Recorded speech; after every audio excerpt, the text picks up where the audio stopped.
Humanity is thus banned from our Federation for the next 1,000 cycles. May you learn from the consequences of your deceit and return penitent when your sentence has been fulfilled, or not at all." The great Chancellor rang the metallic chime to signal the end of the proceedings. There was no time to process what had just happened. A team of guards were already crossing the room to escort the humans out. They didn't really have time to do more than pick up the data slates, briefcases, and head for the door. "This isn't the way to our quarters," one of the aides protested.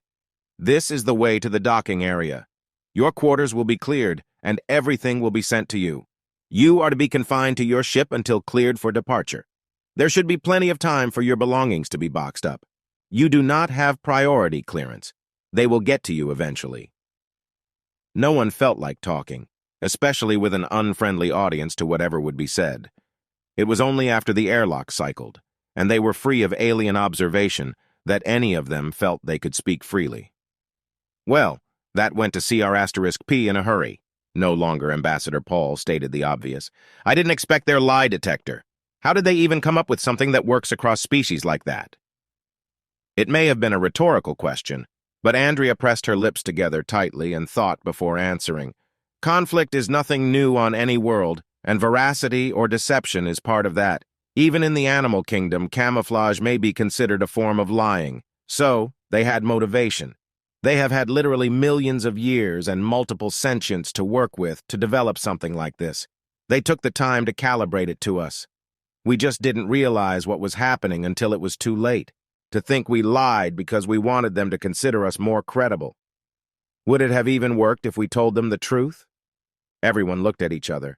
It had been a consensus even before the journey began that the aliens would not believe the truth. Humans adapted and changed exponentially faster than any species in the Federation. Our technology had advanced with unparalleled speed, from stone tools to computers and spaceflight. The files and data they brought to the Federation showed rapid advancement, but not as fast as our actual history.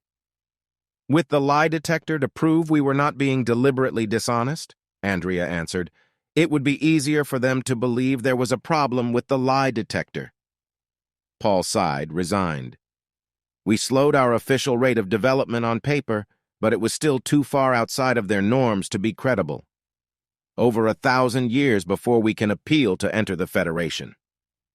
The grumbling began, as depression brought a taint of pessimism. No one saw who said it, and it didn't matter. They knew going in that failure was possible. Contingency plans had been in the works before they left. 1,000 of their years, and how much will we have changed by then?" Paul pointed out optimistically. "They will have to believe we are a rapidly developing species once they are confronted with how much we changed in that time.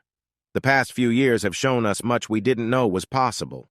Having glimpsed what could be done, we will certainly continue to learn and explore. We have maps to avoid conflict with others and grow in our region. The borders that were to have been ours officially were already established.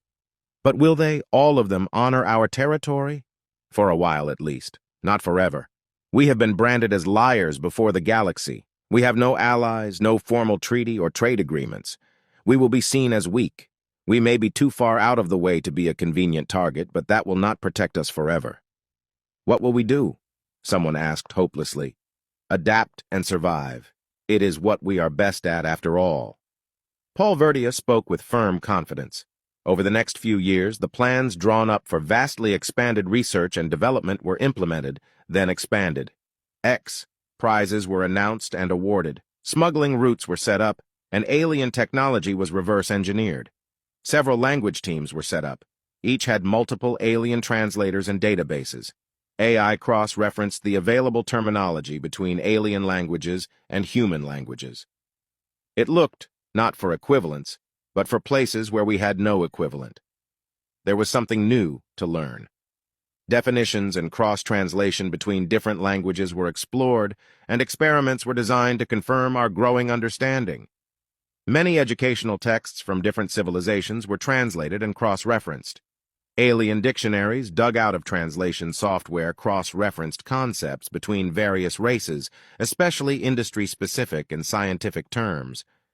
Children grew up polylingual, and some of the languages they studied were not human. many paths were tried simultaneously. We knew that there would be conflict, there would probably be war. We had to learn and grow faster than before. We didn't know how much time we had to prepare, learn, adapt, or die. We would hide how much we were learning, and how fast. Even when our trade ships met with smugglers willing to sell alien tech and, essentially, used textbooks, they would not show off newer ship designs or drive systems. We would repair things that were obsolete, rather than start showing off our true growth curve to potential adversaries. Learn, adapt, or die. We had to assume that any alien technology we received was obsolete. They were not selling the outcasts their best, well, anything. Theorists tried to imagine foundational principles pushed to the absolute limits of particle physics and space-time. Learn, adapt, or die. Hard science fiction explored what if, and fed back into researching how the plausible could be made real and what the consequences might be. The first years of exile were a froth of discovery and invention. Resources are not infinite. We would need to focus our research, but we didn't yet know in what direction. Learn, adapt, or die. A Wild West attitude infused the people of Earth. Cultures budded off into colonies and clusters of research facilities, all safely off-planet in case of disaster. There were disasters, just as there had been in the early days of space travel and the race to the moon. The very real possibility that a technologically advanced species, with the population and resources of multiple planets to draw on, could see us as an easy target and bring war to our crucible world, united our species against a common threat. Regional independence was maintained, but when it came to common defense, we were one. Adapt or die. Humanity did not have her entire genome in one biosphere. Destruction of a single planet would not cause our extinction, yet still the burning drive. Learn, adapt, or die. The same evolutionary pressure that had shaped us was fed the heat of urgency and the fuel of knowledge. Learn, adapt, or die.